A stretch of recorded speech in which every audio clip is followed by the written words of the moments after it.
आदाब नमस्कार, आप देख रहे हैं द न्यूज कास्ट और मैं हूं आपके साथ अनीना माची। दिल्ली नगर निगम के चुनाव में मेयर और डिप्टी मेयर के पद के लिए आम आदमी पार्टी और बीजेपी के बीच जोरदार लड़ाई होने जा रही है।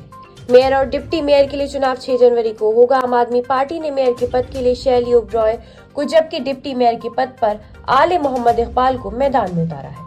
जबकि बीजेपी ने मेयर के पद पर रेखा गुप्ता को प्रत्याशी बनाया है और डिप्टी मेयर की सीट पर कमल बगाड़ी को उतारा है।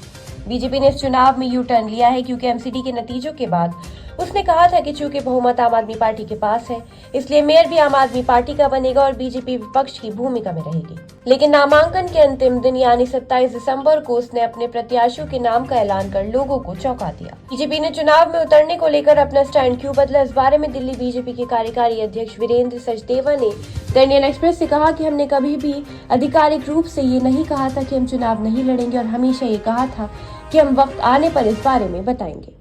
सचदेवा ने कहा कि चुनाव अभी तक एक तरफा नहीं होता है और एक पद के लिए 2 या इससे ज्यादा लोग मैदान में होते हैं, इसलिए हमने अपने योग्य उम्मीदवारों को चुनाव मैदान में उतारा है। हम चुनाव लड़ेंगे और अपना बेहतर प्रदर्शन करने की कोशिश करेंगे। एमसीडी के चुनाव में आम आदमी पार्टी को 134, बीजेपी को 104 और कांग्रेस को 9 सीटों पर जीत मिली थी और 15 साल से एमसीडी की सत्ता में बैठी बीजेपी की विदाई हो गई थी। एमसीडी में मेयर और डिप्टी मेयर का चुनाव इसलिए रोमांचक हो सकता है क्योंकि आम आदमी पार्टी के पास बहुमत के लिए जरूरी 126 पार्षदों से सिर्फ कुछ ही ज्यादा पार्षद है। ऐसे में अगले बड़े पैमाने पर क्रॉस वोटिंग हुई तो समीकरण बिगड़ सकता है। मेयर के चुनाव को लेकर बीजेपी के एक नेता ने द इंडियन एक्सप्रेस से कहा कि आम आदमी पार्टी के पास 150 वोट है, लेकिन हमें भी इस बात का भरोसा है कि हमें 140 से ज्यादा वोट मिलेंगे।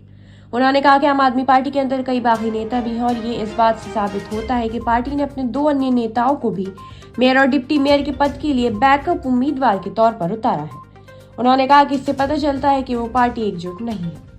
ऐसी और भी खबरें देखने के लिए हमारे चैनल से जुड़े सब्सक्राइब करें। धन्यवाद।